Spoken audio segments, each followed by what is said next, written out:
Jesus naam. Amen. Amen. Jy is welkom om jou sitplek in te neem. Baie dankie. Ek wil begin met 'n vraag vanoggend. Wat is die doping van die Heilige Gees? Kom ons spring in die diepkant in. Is jy reg? Wat is die doping in die Heilige Gees? Nou daai term is baie vreemde term eintlik en ek weet as mens daai term sê, dan gaan ons sekere liggies in sekere ouens se kop aan. Corneille het ons so mooi gehelp in week 1 van hierdie reeks. Hy het gesê jy het hierdie 3 tipe Christene. Christian Swart skryf 'n boek en hy sê daar's hierdie 3 kleure van bediening. Jy kry die blou mense, Heilige Gees mense. As ek sê wat is die doping in die Heilige Gees, dan begin hulle so, yes, hier gaan ons. En jy kry die rooi mense en vir hulle is obedience alles. Hulle sê nee, ons moet uitgaan, ons moet vir mense kos gee. Dit is hoe die kerk moet bedien en ons moet geld insamel, ons moet street store doen en ons al die dinge doen. Dit maak excited. En dan kry jy die groen mense. Ek persoonlik is groen. Ons like die Bybel. Man, ek like die Bybel. En as ons net 'n eksegetiese preek kan hoor, dan is ons happy. As ons kan diep induik in wat het Paulus nou regtig beteken toe hy bedoel het daar is niks nie. Wat het hy bedoel met daai? Daar's geen veroordeling vir die wat in Christus is nie. Jy kry die verskillende mense en ek weet as ek daai vraag vra, wat is die doping in die Heilige Gees? My blou mense raak opgewonde en die ander twee is so half, alright, okay, hier gaan ons. Een van daai preke. En weer eens, ek wil jou vra, wees geduldig, bear with me soos die Engelse sal sê en nie die engele nie. Die Engelse sal sê. Ons gaan lekker induik in hierdie tema, maar soos ek gesê het, my hart is nie om jou te oorreed vanoggend nie. My hart is om jou op 'n plek te kry waar jy reg is om vir die Here te vra, Here, ek wil van U af hoor. Ek wil hê U moet hierdie vir my kom openbaar. So, ek wil gou-gou, ons gaan vinnig deur om hardloop en ek gaan vir jou konteks gee van wat die doping in die Heilige Gees is. Ons gaan kyk na wat is dit nie, waarvoor is dit, hoekom het die Here dit vir ons gegee, en dan op die einde het ons lekker spasie gemaak. As jy gewonder het of ek die worship team vroeg kom afsny het, nee, ek het nie, ons het hom so beplan. Ons gaan op die einde van die diens weer lekker aanbid. So as jy gekom het vir die worship, moenie worry nie, jy gaan dit nog kry. In Johannes 20, ons het laasweek hieroor gepraat, in Johannes 20 kom Jesus en hy het nou net opgestaan uit die dood uit. Hy verskyn aan sy disippels en hy sê 'n vreemde ding vir hulle. Nommer 1, hy blaas op hulle, wat baie vreemd is. Hy blaas oor hulle en hy sê ontvang die Heilige Gees. Wat baie interessant is na dit, wat Koot ons laasweek mee gehelp het, is hy sê vir hulle ook, as julle nou mense se sondes vergewe, is hulle vergewe. En as julle die vergifnis van sondes terughou, dan is dit terughou. Wat 'n ongelooflike groot autoriteit is, nê. Dis 'n groot ding om vir iemand te sê jou sondes is vergewe of jou sondes is nie vergewe nie. Dis amper, ek kyk na daai en ek dink, okay, maar wie is hierdie ouens om dit te doen? Wie is hierdie ouens om vir mense te sê, ja, jou sondes is vergewe? Of nee, jou sondes is nie vergewe nie. Wie is hierdie ouens? Dit maak nie vir my sin nie. Hulle is nie geregtig om dit te doen nie. Net God kan sondes vergewe. So die feit dat Jesus vir hulle sê, julle kan nou hierdie doen, sê vir my daar rus iets anders op hulle. Daar's iets anders wat onder die radar gebeur wat vir hulle die autoriteit gee. Hoor gou wat sê Jesus as hy beloof dat die Heilige Gees sal kom. Wat sê hy sal die Heilige Gees doen? Hy sê, wanneer hy kom, dis nou die Heilige Gees, wanneer hy kom, sal hy die wêreld oortuig van sonde en van geregtigheid. Ons mis daai deel, ons hou van die sonde deel. Ons hou daarvan as ons sonde bekend gemaak word. Ons hou daarvan om skuldig te voel om een of ander rede. Maar dis twee kante van die muntstuk. Hy kom ooreed ons van ons onskuld. Hy kom ooreed ons van ons geregtigheid voor God en van oordeel. Nou, hier is die ding. Die disippels gaan nie rond en vergewe mense se sondes uit hulle eie mag nie. Nee, ek dink toe Jesus die Heilige Gees oor hulle blaas, het hulle vir die eerste keer in die geskiedenis die persoonlike teenwoordigheid van God aan die binnekant beleef. In die Ou Testament het dit sporadies gebeur. Jy kry ouens soos die eerste ou waaroor dit gepraat word is die man se naam met Bezalel, wat 'n kunstenaar was. Hy het beelde gemaak van goud. En die Bybel sê die Gees van God het op hom gekom en hy het in kreatiwiteit uitvoering gegee of uitdrukking gegee aan wat die Heilige Gees aan die binnekant doen. Selfde gebeur met Dawid. Hy sê die Heilige Gees is op my. Die Gees van die Here is op my. Selfs met Samson. Hy sê vol van die Gees het hy krag uitgeoefen en die Filistyne oorwin. So dit gebeur sporadies. Dit gebeur so elke nou en dan waar die Heilige Gees persoonlik in mense inkom. Maar hier kom Jesus en hy sê van nou af en ons nie expiration date nie. Daar's nie 'n vervaldatum op hierdie nie, ouens.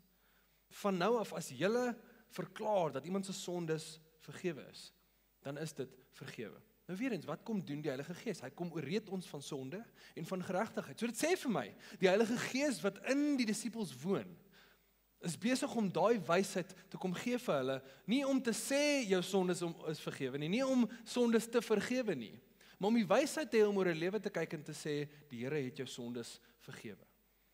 Ons kan verklaar, ons kan sien, ons deur die Heilige Gees se inspirasie kan sien dat jou sondes vergewe is. Is dit nie maar wat ons doen in die doop nie? Dink geraan. In die waterdoop, as ons jou onder die water vat, ek red nie jou sondes nie. Ek wat Kobus is, kan nie dit doen nie.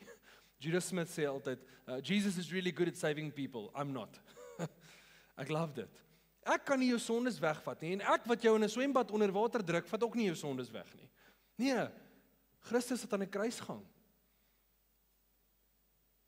Hy het die vervreeming van die Vader beleef, hy het afstand van die Vader beleef in jou plek. Hy het vir jou sondes doodgegaan en jou sondes saam met hom gevat. Dit is wat jou vry maak. Ek wat jou onder die water doop, is eintlik ek wat net sê, ek sien dit. Ek sien dat die Here jou vergewe het. Dis wat die doop is. Dis dieselfde wat Jesus hier sê. Hy sê, ouens, julle kan nou rond beweeg. En wys wees en kan sien, mense se sondes is vergewe. So, Johannes 20, ontvang hulle die Heilige Gees, hy kom maak 'n persoonlike inwoning, eerste keer in geskiedenis wat dit gebeur, waar die Gees nie in die tempel of ergens anders is nie, hy's binne hulle. En dan gebeur daar hierdie ander tweede gedeelte, Handelinge 1 vers 4 tot 5. Hierdie is weer eens na Jesus opgestaan het, nadat hy die Gees vir die disippels gegee het, sê hy hierdie, 'n keer toe hy saam met hulle was, het hy aan hulle die opdrag gegee, moenie Jerusalem verlaat nie, voordat julle van die Vader ontvang wat hy beloof het nie. Julle onthou mos dat ek julle vroeër daarvan vertel het, herinner hulle aan die ander gesprek. Johannes het met water gedoop, maar julle sal binne 'n paar dae met die Heilige Gees gedoop word. Hy praat met dieselfde ouens hier, dit is belangrik om te sien. Hy praat met dieselfde ouens vir wie hy klaar die Heilige Gees gegee het. So daar's 'n gee van die Heilige Gees, 'n ontvang van die Heilige Gees. En dan is daar 'n tweede geleentheid. Na jy klaar die Heilige Gees ontvang het. 'n tweede geleentheid waar jy nie ontvang nie, maar gedoop word. Selfde ding weer eens as ek die waterdoop kan gebruik. En hierdie is kontroversieel, maar dink bietjie daaroor, dit maak sin. Niks gebeur met jou as jy onder die water gaan nie. Dit het klaar gebeur. Die doop red jou nie. Jesus doen. Die doop is 'n verklaring van wat klaar gebeur het. Maar daar is iets wat gebeur by die doop. Daar's 'n aktivering wat gebeur na die doop. Kyk na Jesus se lewe. Hy word gedoop. Hy kom op uit die water, die Vader maak 'n verklaring oor hom en direk na dit begin sy bediening. Vir 30 jaar doen hy niks. En dan begin hy sy bediening nadat hy gedoop het. Daar's 'n aktivering wat gebeur. Ek dink is dieselfde met die doping van die Heilige Gees. Die ontvanging van die Heilige Gees in Johannes 20 is nie dieselfde as in Handelinge 1 en 2, die bemagtiging of die oorweldiging deur die Heilige Gees nie. Dit is twee aparte goed. Dit is wat die doping van die Heilige Gees is. As ek kan bly by die watermetafoor, daar's 'n rede hoekom ons die woord doop gebruik. Baptizo is die Grieks. Dit beteken letterlik as ek my ouma beskuitjie vat en ek sit hom in die tee of in die koffie, wat doen ek met hom? Ek doop hom. Dis die beste definisie van daai woord wat ons het. Dit beteken 'n totale toemaak van daai ding in vloeistof. Dis wat dit beteken. Dis interessant as jy na die Bybel kyk en hulle praat oor die doping van die Gees, is daar altyd 'n rigting betrokke aan dit. Hy sê die Heilige Gees het neergekom op hulle, of hy het geval op hulle. Dis 'n bo na onder rigting wat gebeur, en dis dieselfde met die doop. Dit is 'n afgaan in die water.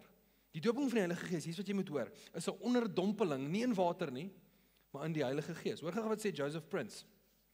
Hy sê, the baptism with the Spirit is a supernatural coming down of the Holy Ghost over a believer, immersing him not into water, but in the glory of God's presence. Die doping van die Heilige Gees, die doping in die Heilige Gees, is jy wat oorvloed word, oorweldig word, met die heerlikheid van God. En ek wil hierdie bysê, dit gebeur nie op een van die vlakke van wie jy is nie. Ons is klomp vlakke, né? Jy het gedagtes, jy het emosies, jy het 'n liggaam. En ek wil vir jou sê, die doping van die Heilige Gees is nie net op een van daai drie nie. Hy kom oorweldig die totale persoon.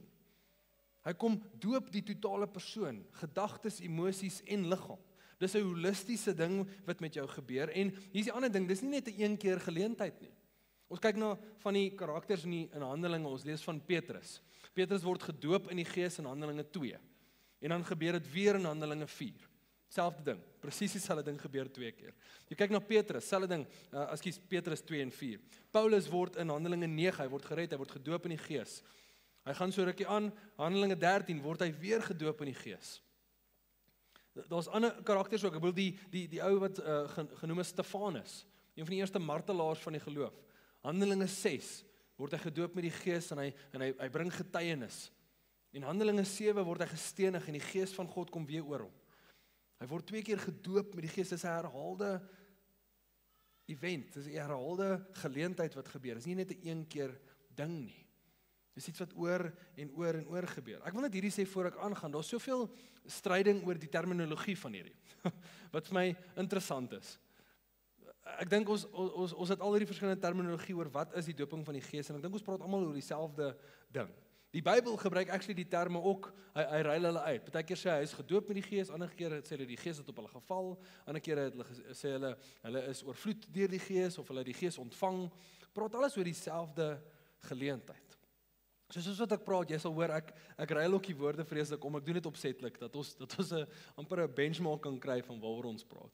Dis wat die doping van die Heilige Gees is, dis 'n geleentheid na die ontvanging van die Heilige Gees. En weer eens Corneille het ons daarmee gehelp in die eerste week. As jy glo in die opstanding van Jesus Christus, in die dood en opstanding, as jy glo dat hy heers oor die wêreld, dan het jy sy Gees in jou. Dit sal onmoontlik wees vir jou om hom meester te noem, hom Heer te noem, as sy Gees nie in jou was nie. Dit het klaar gebeur, die ontvanging, die Johannes 20 gedeelte het klaar gebeur. Ons kyk nou na 'n skrif waar Paulus by 'n kerk aankom en hy vra vir hulle, het julle die Heilige Gees ontvang? En dan sê hulle, ons nie eens geweet daar is 'n Heilige Gees nie. En ek vrees daar's soveel van ons wat in daai realiteit leef. Ons is gered, maar dis ook maar net al. Ouens, die Here het jou nie gered om hemel toe te gaan nie. Ek wil jy moet dit hoor. In hom is lewe in oorvloed. En die manier hoe hy daai lewe kom werklik maak vir jou is deur sy Heilige Gees. Dis hoe hy dit doen. So die vraag is, waarvoor dan is die doping in die Heilige Gees? Hoekom is dit 'n ding? Hoekom het die Here dit in plek gesit? Hoekom moet ek en jy daarvoor soek? Wel, ons 'n klomp dinge. Ek dink eerstens en seker die mees belangrike deel. Die Heilige Gees of ons word gedoop in die Heilige Gees om getuies te word. Ons word getuies van die feit dat Christus leef. Hoor wat sê hy in Handelinge 1 vers 8, sê hy die volgende. Maar wanneer die Heilige Gees oor julle kom, hoor julle weer 'n ander terminologie hierso. Wanneer die Heilige Gees oor julle kom, sal julle krag ontvang. En oral mense, ek hou van hierdie vertaling, eerstehands van my vertel.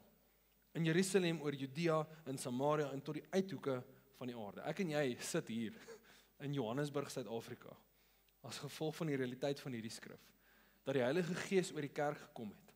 Dat die Heilige Gees geval het op die kerk en hulle getuies gemaak het. En daai getuies het getuies geword, en daai getuies het getuies geword. En eendag kom van daai getuies na ons land toe en plant 'n kerk hier, en die getuienis hou aan, Christus leef. Christus is lewendig, hy's nie dood nie. Hy heers. En nie net dit nie, hy wil 'n verhouding hê met jou. Die rede hoekom hy jou doop met die Gees is om jou krag te gee. Ek hou van daai. Jy sal krag ontvang. Dis nie 'n boodskap wat jy ontvang nie. Nee, hy kom gee vir jou die ability of die vermoë om hierdie ding te kom deel, om getuie te wees. Hy kom gee vir jou die woorde. Jesus sê op 'n stadium vir die disippels, wanneer julle, en ek hou daarvan dat hy sê wanneer, nie as nie, wanneer julle voor die howe getrek word, as gevolg van my naam, dan sê hy vir hulle, moenie bang wees vir wat julle sal sê nie, want die Gees sal deur julle werk in daai oomblik, en vir julle sal gegee word wat om te sê. Hy kom en hy bemagtig ons met krag. Die Griekse woord is martus, ooggetuie. Dit praat van iets nie. 'n ooggetuie is nie iemand wat gehoor het dat iets gebeur het nie. Nee. 'n ooggetuie is iemand wat daar was. 'n ooggetuie is nie iemand wat groot geword het met die realiteit en nee, my ouers het geglo, daarom sal ek nou vir jou vertel nie. Nee. 'n ooggetuie het self dit beleef. Dit is 'n deel van wat die Heilige Gees doen. Hy kom maak jou 'n ooggetuie. Eerstens beleef dat Jesus Christus leef. Het jy behoefte aan dit? Het jy behoefte dat Christus self vir jou kom wys dat hy lewe? Ek dink weer eens, ons lewe in 'n beautiful land, met 'n ongelooflike ryk tradisie en geskiedenis, maar ongelukkig. En ek dink baie Christene in Suid-Afrika se geval, is Christendom meer 'n tradisie en 'n manier van lewe doen, as 'n persoonlike verhouding met Jesus wat opgestaan het uit die dood uit. Ek dink ons val so maklik in daai ding in. Hoekom is jy 'n Christen? Ek is 'n Christen gebore. Hy roep jou vir meer as dit. Daar's 'n persoonlike getuienis wat hy wil kom drop in jou hart. So, as jy jou geloof baie keer 'n bietjie vir jouself hou, of as jy dalk nie aktief jou geloof uitleef nie, en jy het 'n begeerte om te getuig, jy het 'n begeerte om vir ander mense te sê, ek weet, nie ek het gehoor nie, ek weet, ek het gesien, dat Christus leef. As jy behoefte het vir dit, is die doop van die Heilige Gees definitief vir jou. Die tweede rede hoekom die Heilige Gees, hoekom Jesus ons doop met die Heilige Gees, is vir persoonlike aktivering. Hierdie is fascinating, Jesus modelleer hierdie so perfek. Dink geraan, Jesus word gebore, wat ook soos Koos ons laasweek gehelp het, die feit dat Jesus gebore is, was 'n werking van die Heilige Gees. Die Heilige Gees kom na Maria toe, en hy veroorsaak die konsepsie van Jesus in haar maagd. Incredible. So die hele storie begin met die Heilige Gees wat kom werk en kom skep. Maar hy word gebore, hy word 'n seentjie, ons sien hom in die tempel een keer, en wys hy vir die ou manne hoe dit gedoen word. En dan omtrent vir, kom ons sê, hy is daar so 12, so kom ons sê vir so 18 jaar, sien ons hom nie. Bybel sê niks van ons van daai tyd nie, behalwe dat hy gegroei het in wysheid en statuur. Dis al wat ons weet van Jesus. Hy doen nie 'n preek nie, hy doen nie 'n wonderwerk nie. Hy kies nie 'n disipel nie. Hy vat niemand aan in die tempel nie, hy is net. Hy wees net. Hy leef net, hy doen skrynwerk. Hy werk aan die familiebesigheid. Het jy ooit gedink aan daai deel van Jesus se lewe? Vir 18 jaar lank doen hy niks nie, en dan sien ons in die Nuwe Testament, hy daag op, Johannes sê, daar is die lam van God, wat die sondes van die wêreld sal wegvat. Jesus word gedoop, eerstens in water, dan kom hy op uit die water uit, en dit sê die hemele word oopgeskeur, en die Gees van God kom neer op hom, en bly op hom in die vorm van 'n duif. Preek is vir 'n ander dag. Hy kom neer en hy bly op hom. Nou, baie min teoloë stry met hierdie, maar daai sê die meeste teoloë, was actually Jesus wat gedoop word met die Gees. Wat, ander woord wat jy kan gebruik is, salf word met die Gees. Hy ontvang die salwing, die anointing is die Engels van die Heilige Gees. Die Heilige Gees kom maak woning in hom, kom sit 'n stuk krag op hom, en direk na hierdie event, wat gebeur? Ek is mal oor hoe Lukas ons duidelikheid gee, dat in elke event na hierdie, sê hy Jesus wat vol van die Gees. Kom ek gee vir jou 'n voorbeeld. Nommer 1, hy sê, anointed by the Holy Spirit, he went into the desert. So hy die Heilige Gees ontvang, by sy doping, en dan gaan hy in die woestyn in. En hy gaan deur 'n toetsperiode. En vir die eerste keer in die menslike geskiedenis, is daar 'n mens, wat die direkte konfrontasie tussen Satan en die mens kan oorwin. Eerste keer in die geskiedenis, is daar 'n persoon wat vir Satan kan sê, nee, ek sal nie dit doen nie. Eerste oorwinning. Omdat hy vol is van die Gees. Hy kom uit die wildernis uit, en Lukas sê hierdie, ek love hierdie, ekskuus, as jy nog een voordat jy by hierdie uitkom. Lukas, hy kom uit die woestyn uit, en hy sê, hy was vol van die Gees, toe hy uit die woestyn uitkom. Dan stap hy direk na dit in 'n sinagoge in. En hy sê, kan ek 'n skrif kies om vir julle te lees? Hy stap na die rakkie toe, waar al die rolle skrif is, hy haal een uit, hy rol hom oop, en hy lees hierdie. Die Gees van die Here is op my. Ek love dit. Die Gees van die Here is op my, omdat hy my aangestel het om die goeie nuus vir die armes aan te kondig. Hy het my gestuur om aan te kondig dat die gevangenes vrygelaat sal word, dat blindes sal sien, dat onderdruktes bevry sal word van hulle verdrukkers. En uit die tyd van die Here se goedheid gekom het. Hy rol die skrif op, hy sit hom terug, en hy sê, ouens, vandag in julle teenwoordigheid is hierdie skrif vervul. Die Gees van die Here is op my. Nie net dit nie, hy stap verder uit daai uit. Hy stap in Kapernaum in. En hy begin preek, en die ouens sê, die Engels hou ook van, his word possessed authority. Sy woord het autoriteit besit. Daar was autoriteit, daar was, kan ons sê, krag op sy woorde. Kan jy sien wat ek sien? Jesus word gedoop in die Gees, daar word 'n krag vir hom gegee. En elke ding wat Jesus doen uit daai uit, is bemagtig en befonds deur die Heilige Gees se werking in sy lewe. Jesus sê self, ek doen niks sonder dat die Vader dit nie doen nie. Die Vader is besig om die Heilige Gees te stuur om te werk in Christus se lewe. Onthou, Jesus is nie net die een vir wie ons kyk en aanbid nie, hy is ook die rolmodel en die model van hoe ons dit doen. So die doping van die Gees is vir Jesus 'n bemagtiging, en dieselfde geld vir jou.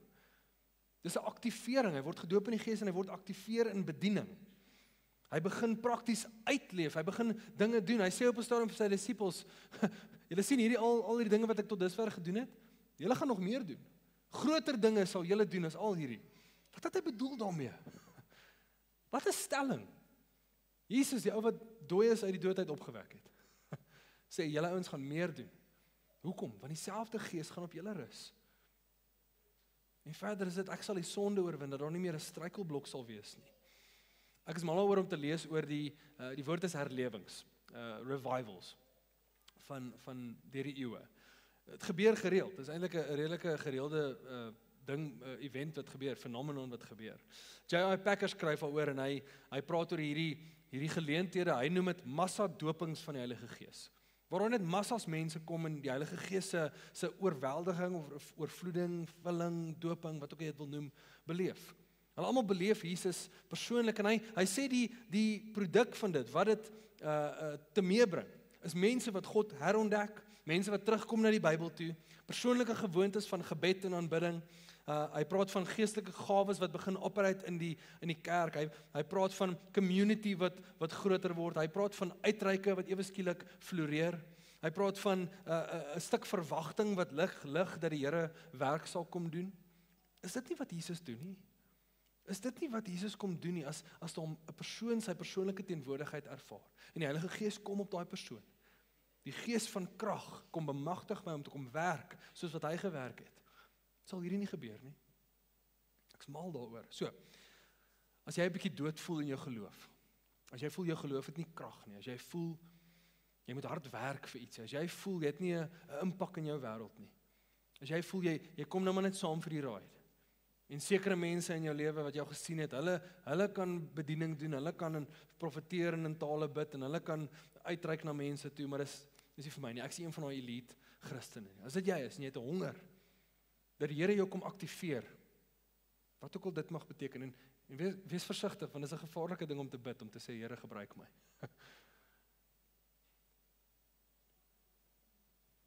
So wees versigtig as jy hierdie vra, maar, wat 'n joy. Wat 'n joy om ons lewe te gee, vir die belangrikste realiteit wat nog ooit gebeur het. Jesus het vir die mensdom dood gegaan, dat hulle nie hoef nie.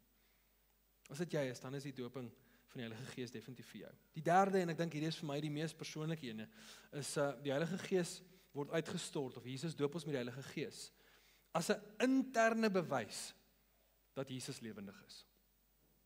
Hoor gou wat sê A.W. Tozer, een van my gunsteling skrywers, hy sê hierdie: in the Spirit baptism, hier is God wat praat. Hy sê, hier is wat God sê oor die Gees, doping van die Gees. Hy sê, God says, I am providing my deity, and proof will not be an appeal to a general or a prime minister. The proof lies in the invisible, unseen, but powerful energy that visits the human soul when the gospel is preached, the Holy Ghost. The Spirit of the living God brought an evidence that needed no logic. Ek loved it. He brought an evidence that needed no logic. Wanneer as jy iets beleef wat jy hoef nie eers te stry daaroor nie. Almal weet dit. Almal weet dit. Dis net so duidelik, jy hoef nie eers te debatteer daaroor nie. He brought an evidence that needed no logic. It went straight to the soul, like a flash of silver light, like a direct plunge of a sharp spear into the heart. Those are the very words that Scripture uses when it says pierced to the heart. Hy verwys na Handelinge 2, wanneer Petrus opstaan, hy preek. En Petrus preek 'n goeie preek, maar nie so goed nie. Want ewe skielik kom die Heilige Gees en hy gaan in 3000 mense se harte in en hulle vra die vraag, we are pierced to the heart, what should we do now? Die Heilige Gees kom en sny hulle in hulle hart, hy kom sny diep en direk. Hy gaan aan, hy sê, there is an immediate witness, an unmediated push of the Holy Spirit of God upon the spirit of man. There's a filtering down, a getting down into the very cells of that human soul, and the impression on that soul by the Holy Spirit that this is true. That is what those disciples never had before. Die disciples het Jesus gehad, face to face. Hulle het brood geëet, hulle het wyn saam gedrink, hulle het partytjies toe gegaan. Hulle het saam bedien, saam op die pad geloop, maar Jesus was altyd daar. Maar die doping van die Heilige Gees is dis Jesus wat hier is, hier aan die binnekant. As ek jou vinnig my storie kan vertel, en ek wil nie verlore raak hier nie, het kan lank vat, en as jy meer wil hoor, redelik koffie met my, het sal lieflik wees. Maar my storie is, ek het in 'n baie tradisionele kerk groot geword, en dit klink lig, maar ek maak nie lig af van nie. Ek het groot geword met die Vader, die Seun en die Heilige Bybel. En dit was so of hierdie bewustheid van die Heilige Gees was non-existent in my lewe gewees. Was nie bewus van hom nie, maar ook ek het nooit regtig Bybel gelees vir myself nie, die dominee het dit gedoen. Ek het nooit regtig gebid vir myself nie, die dominee het dit gedoen en baie keer op Kersfees en voor etes het ons gebid. Maar andersins nie 'n lewendige verhouding gehad nie. Ek word in graad 9 radikaal gered deur 'n persoonlike ontmoeting met Jesus. Vir die eerste keer besef ek daar's iemand daar buite. Daar's min wetend, daar's iemand daar buite en daar's iemand hier binne. Maar daar's iemand wat kyk, iemand wat weet wie ek is en wat my wil ken en ek groei en ek begin leer oor hom en ek gaan swat formele teologie. Ek gaan swat om 'n NG predikant te word en ek leer 'n klomp dinge en hier in my einde van my eerste jaar, begin van my tweede jaar, klop hierdie ding in my hart op en ek sê vir die Here, Here, ek weet dat U bestaan. Jesus, ek weet U leef, ek weet iets van my sondes dood gegaan, ek glo dit met my volle hart. Ek weet dat ek hemel toe gaan en dat ek tot in ewigheid U gaan aanbid en ek weet dat U die Here is oor hierdie wêreld en dat U my prys en aanbidding verdien. Maar Vader, dis alles daar. Die bewyse is als daar buite. Ek weet en ek glo en gebaseer op dit gaan ek met U wees. Maar Here, dit is daar en wat ek begeer, Vader, is dat U hier is. Ek begeer, Vader, om U hier te voel, persoonlik. Die woorde wat ek gebruik het is, ek het gesê, Jesus, kan ek net 'n drukkie kry? Kan ek net beleef hoe U in my hart kom werk en my net 'n druk gee van die binnekant, of dat ek kan weet aan die binnekant, dat U met my is. En ek begin op hierdie journey en ek lees verder en ek kom te hierdie konsep van die doping van die Heilige Gees. Ek het hierdie Bybel spesifiek gebring, dis die Bybel wat ek in graad 9 gekoop het, en in hierdie Bybel het ek ontdek, dat daar so iets is soos die invulling van die Gees, of die doping van die Gees. 'n persoonlike getuienis dat Jesus leef. Ek begin journey met hierdie en ek begin vra vir dit en intussen skuif ek na 'n ander kerk toe wat bietjie meer charismaties is en ek is daai ou wat altyd vorentoe gekom het en gevra het hulle vir my bid dat ek gedoop sal word met die Gees en ek was ready. En een van my leiers, Dani Rood, het een aand weer vir my gebid na talle kere en hy het sy hand op my skouer geplaas en hy het vir my begin bid en hy het so half abruptly gestop en ek weet nie of dit die Here was wat iets in sy oor gefluister het nie, maar hy sê net vir my, Kobus, hierdie gaan nie vandag gebeur nie. Jy soek 'n persoonlike ontmoeting, so dit gaan persoonlik wees. En ek is baie teleurgesteld en ek gaan huis toe en daai aand, as ek in my kamer, baie stil, niks vreemd nie, ek is besig om Bybel te lees, en ek beleef net iets aan my binnekant wat sê, kom op jou knieë. En ek gaan af op my knieë, en ek sit daar en volgende oomblik beleef ek net hoe ek, weer eens, nie 'n stem nie goue tablette wat uit die hemel uitval nie, 'n innerlike gedagte, wat sê, kom op jou gesig, gee oor. Laat oor, gee dit vir my. En ek lê plat op my vloer in my kamer, op my baie vuil mat, lê ek met my gesig af na die grond toe. En in 'n baie stil en intieme oomblik beleef ek, Jesus is hier. Ek weet hy's oral, ek weet hy's alomteenwoordig, moenie my teologie check nie, maar hy's hier. Hy praat nou met my. Hy's besig om in my hart te werk, hy's besig om my 'n drukkie te gee en vir my te sê, ek leef. Nie 'n skrif nie 'n profesie van iemand anders af nie iemand wat vir my sê nie.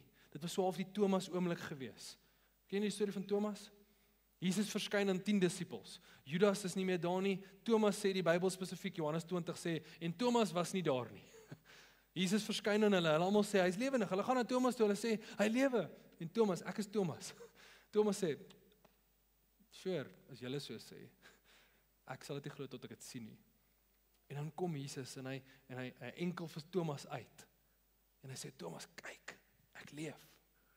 Kyk, ek leef, ek is lewendig. Dis wat ek beleef het op die mat van my vloer. In my kamer alleen. Wat ek beleef, die Here is met my. En ek het saggies begin bid. En in my geval, ek sê nie dit gebeur altyd so nie, in my geval het ek in my eie taal, as ek dit so kan sê, begin bid, waar my gees net connected met die Here. 'n ongelooflike oomblik van intimiteit. So as jy 'n behoefte het om 'n persoonlike ondervinding te hê, 'n persoonlike ervaring te hê van Jesus wat self vir jou kom sê, ek leef. As jy genoeg gehad het van die eksterne bewyse, jy wil jy Christus moet self vir jou kom sê, hy doen dit deur die doping van sy Gees. Dis 'n persoonlike getuienis in jou hart.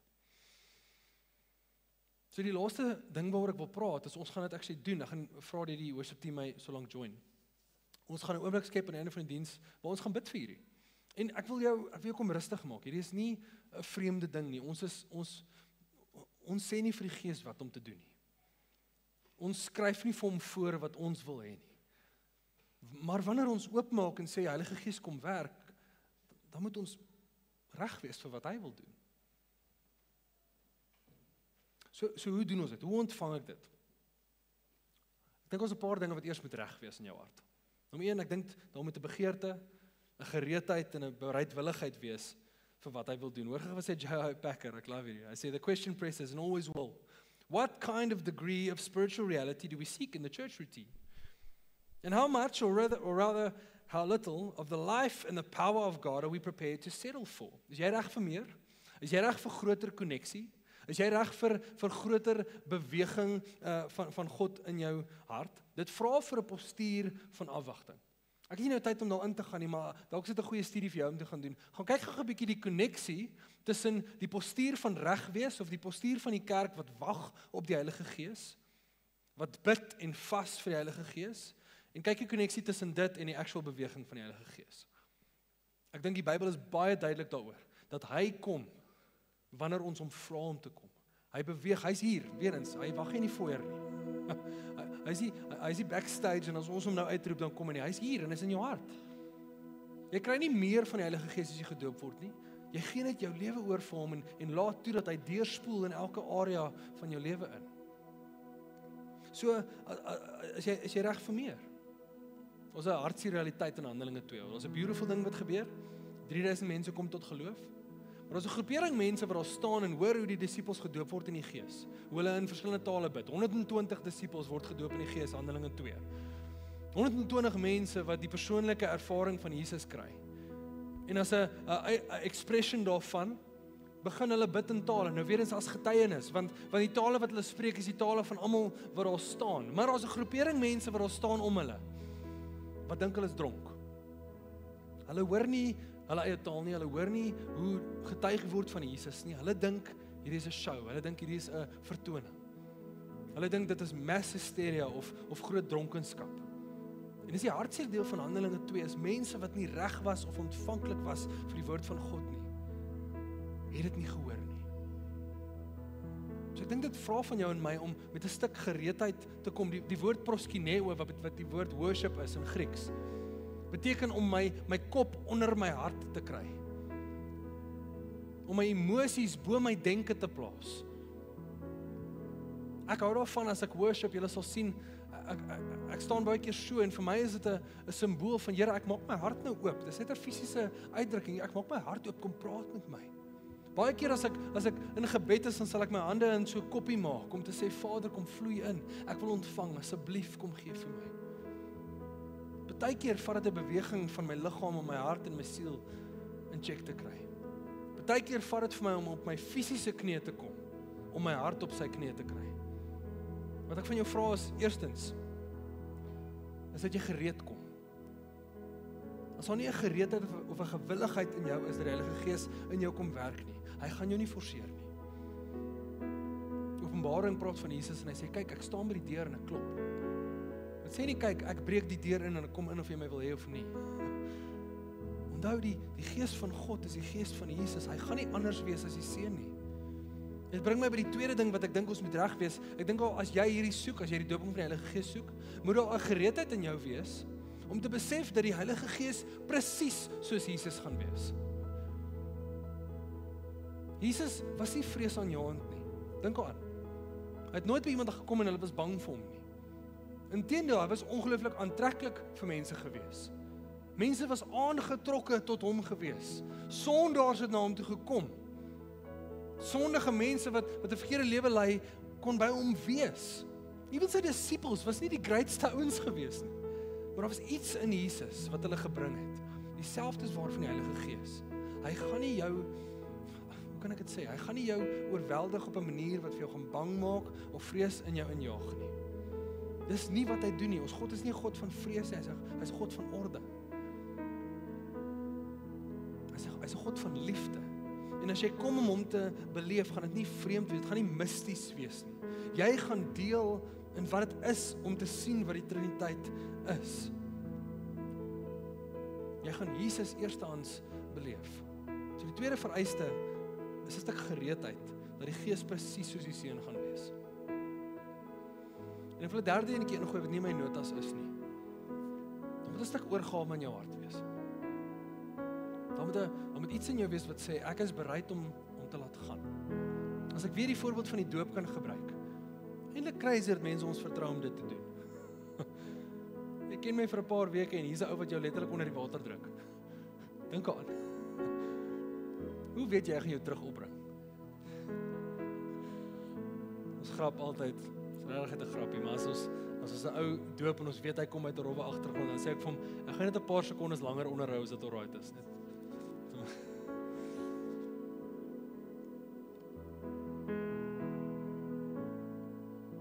Jy kan kom en jy kan vertrou dat hy jou het.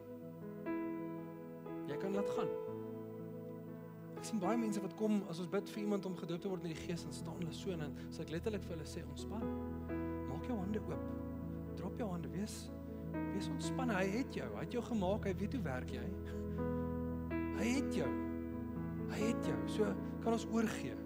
Ek wil vra, ek het 'n klomp ouens gereël wat vanoggend saam gaan bid. As julle vir my dalk vorentoe kan kom, net hier voor kom staan. Hierdie is ouens wat ons persoonlik net vertrou met hierdie ons vertrou hulle om saam met jou te bid. En onthou, ons doop nie met die Gees nie. Baie belangrik dat jy weet. Ek doop jou nie met die Gees nie. Jesus doop met die Gees. Jesus doen dit. Partykeer vat dit net so 'n bietjie hulp. Net soos wat ek jou nie red as ek jou doop nie, so doop ons jou nie met die Gees hier nie. Ons bid vir jou sodat Jesus jou doop met die Gees. Maar ons vertrou hierdie ouens om saam met jou te bid en hulle gaan saam met jou stil raak en dalk jou 'n bietjie help met jou postuur. Hulle gaan dalk hulle hand op jou net saggies lê, saam met jou bid vir jou intree. Hulle gaan die Vader vra om saam met jou te bid. Jy kan hulle, ek like hulle almal. Nie worry, hulle is baie nice mense. So ek wil jou uitdaag. Hierdie ouens is reg. Koet gaan ons ook help en as daar nog iemand is wat bereid is julle welkom om voor te kom staan. Ek wil jou prakties gou help. Hoe doen ons hierdie? Regtig prakties. Nommer 1, gee jou hele wese oor. Baie keer kom ons en ons verwag 'n belewenis in ons vlees. Ek verwag hoendervleis of ek verwag iets om te gebeur in my liggaam. Dit gebeur nie altyd. Kan. Hy's God van dit ook. En baie ouens kom en hulle sê nee, ek wil net intellektueel weet dat hy bestaan. Baie keer, hy kan. En baie ouens sê nee, ek wil emosie voel, ek wil huil. Of ek wil in tale bid of ek wil profeteer of met hierdie uiterlike realiteit wees. My dooping van die Gees was 'n baie stil en interne oomblik gewees.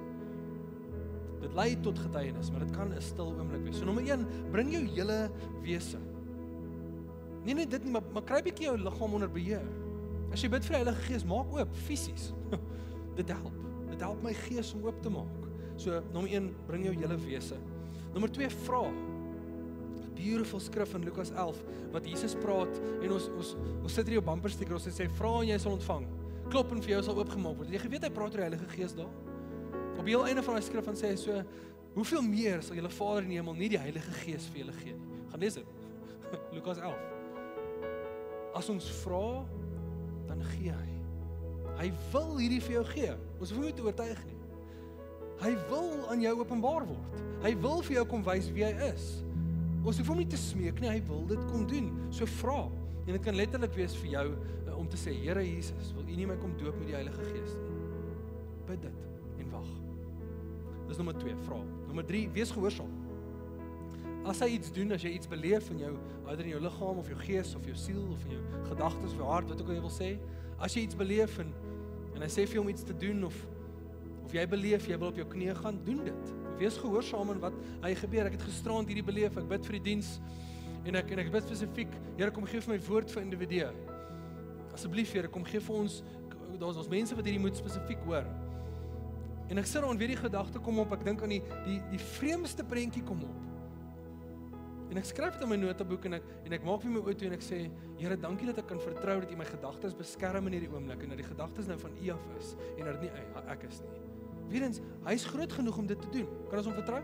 Kan ons hom vertrou dat wat ook al jy beleef hiervoor, dat hy jou sal beskerm van die goeders wat jy nie moet dink nie. Ons mis baie keer wat hy sê omdat hy so direk is, omdat hy 'n gedagte kan plant in my brein, dink ek dis myne. So wees attentief en wees gehoorsaam. Hy weet wat hy doen. En nommer 4, staan in geloof. dis baie keer makliker gesê as gedaan. Maar kan ons vra dat die Here ons kom seën met dit? Korintiërs 12 sê, hy praat van al die geestelike gawes wat Jesus gee. En een van die geestelike gawes wat die Here voorsien, is geloof. En ons kan vra daarvoor. As 'n ou wat na Jesus toe kom en Jesus vra vir my, glo jy dat ek hierdie kan doen? En hy sê, ek glo, help my ongeloof. Ek glo, help my ongeloof. Wat hy sê is, ek glo, help my glo. Ek wil, help my wil. Ek's honger, maak my honger. Ons kan dit bid, kom met geloof, kom soos Petrus, daai oomblik wat hy sy eerste tree gevat het op die water. Jesus sal jou vang. Hy het jou. Vinnig recap. Gee jou hele wese oor. Vra. Wees gehoorsaam as hy iets doen. En staan in geloof. Ek wil afsluit met hierdie skrif en dan gaan ons saam bid. En dalk soos wat ek hierdie skrif lees, wil jy jou hart net voorberei. As jou hart so 'n bietjie vinnig klop nou, dis jy. jy moet vorentoe kom. En weer is nie 'n vreemde, ons gaan nie jou forceer om enigiets te doen nie. Dis nie tussen ons en jou nie, dit is hom en jou. Ons is net hier om te help. Handelinge 19 vers 1 tot 2. Paulus, hulle kom in 'n stad in. Terwyl Apollos in Korinthe was, het Paulus deur die binnelandse gebiede van Klein-Asië Efese toe gereis. Daar het hy 'n groepie gelowiges gekry. Dis 'n groepie gelowiges vanoggend. Hy het hulle gevra, het julle die Heilige Gees ontvang toe julle begin glo het? Wat iets interessant sê, net by the way, beteken ons kan Christene wees, ons kan glo in Christus se dood en opstanding sonder om die Gees te hê. En dan sê hulle hierdie van ons het eers gehoor dat die Heilige Gees is nie, het hulle hom geantwoord. En hier doen Paulus 'n baie interessante ding. Nommer 1, hy doop hulle, want hulle is gedoop in die dooping van Johannes. So hierdie ons is gedoop met die verkeerde tipe doop. So hulle word gedoop in die doop van Jesus. En soos hulle uitkom uit die water uit, lê Paulus vir hulle hande op en hulle almal ontvang die Heilige Gees. Hulle word gedoop in die Heilige Gees. En in daai geval begin hulle praat in tale. Ons 'n eksterne expression van wat die Here kom doen. Dis my verwagting vanoggend dat dalk het jy al jou hele lewe lank soos ek glo jy met alles in jou. Maar ons iets aan die binnekant wat sê daar's meer. Jy weet ons meer. En ek is net hier om te sê ja, jy's reg, daar is meer. Jesus wil dit vir jou kom gee. So kan ek jou vra om saam met my te staan. As almal saam met my kan staan, net as 'n teken van verwagting. As jy nie kom voorbid nie, dis fyn, ons gaan lekker saam worship en net vir die Here aanbidding gee. Maar as dit jy is, wil ek jou vra om uit te beweeg en voor te kom bid. Maar kan ons gou bid vir 'n verwagting en dat die Here kom doen wat net hy kan doen. Bid saam met my. Vader, ons is so afhanklik van U. Here, daar is niks wat ons kan doen in hierdie oomblik as dit nie van U afkom nie. Vader, ek wil kom bid dat U ons beskerm in hierdie oomblik, Here. Kom wys ons hoe om hierdie reg te doen. Gees van waarheid, kom help ons om hierdie reg te hanteer. En Vader, soos wat mense uitkom met 'n stuk verwagting in hulle harte, wil U nie net aan hulle kom bedien nie. Nie ons nie, Vader. Ons wil nie aan hulle bedien nie. Wil U nie persoonlik aan hierdie mense kom bedien nie. Ek bid vir oop harte in hierdie oomblik, Heilige Gees. Ek bid vir geloof om gegee te word aan hierdie gemeente. Sodat ons kan glo U het iets groter vir ons. So kom Heilige Gees en kom seën ons met U teenwoordigheid in ons harte. Amen.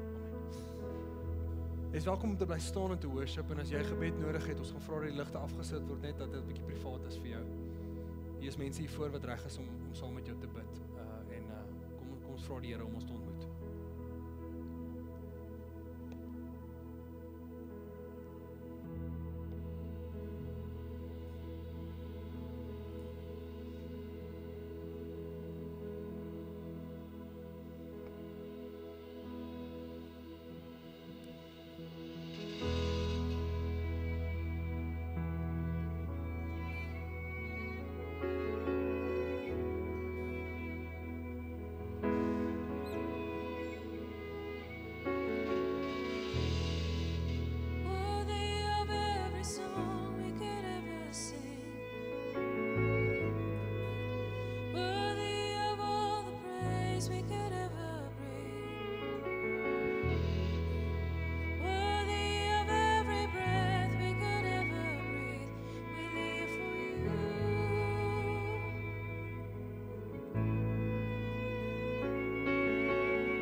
Jesus, the only one who could ever save.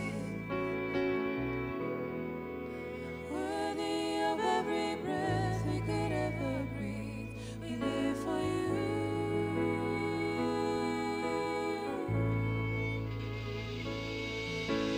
Holy, there is no one like you, there is none beside you.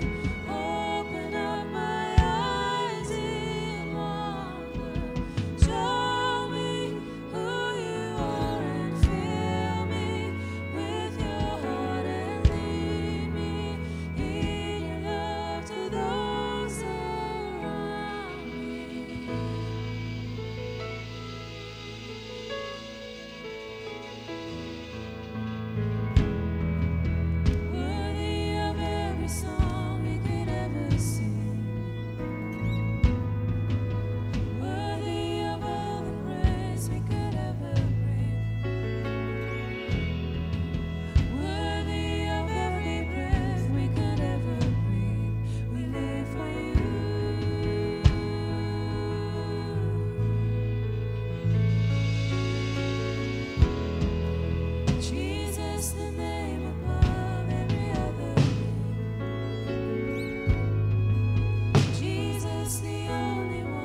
Julle kan die lig afhou. Julle kan dit afhou asseblief. Ek wil vra dat ons hierdie atmosfeer hou. Ek sien daar's mense wat moontlik wag dat hulle ook vorentoe kan kom. Ek wil jou nooi as jy wil bly vir gebed, bly asseblief. Dis 'n baie spesiale geleentheid vandag. Maar ons gaan nou vir formele hoedanigheid die diens afsluit. So ek wil jou nooi as jy nou uitgaan en jy wil nie gebed hê nie, dat ons rustig saggies sal uitbeweeg. Ek wil jou nooi as jy vandag kuier of wil betrokke raak in die kampus of bedieninge. Ek is daar buite, jy kan gerus met my gesels. En ons skenk bloed vandag, so die ouens is hier. Vanaand gaan ons aan na vanoggend. En ek wil jou nooi, as jy iemand ken wat wil hoor wat vandag gesê is, op 'n ander manier kom, bring hulle. En woensdag aand wil ek jou herinner, het ons 'n persoon wat ons kom bedien. Dis al goed bemark, maar jy kan op die webtuiste gaan kyk. Mag jy die seën van die Here beleef, elke plek waar jy jou voetstap sit. Mag sy krag jou bemagtig. En mag elkeen wat gebed ontvang het vandag gaan getuig. Mooi bly.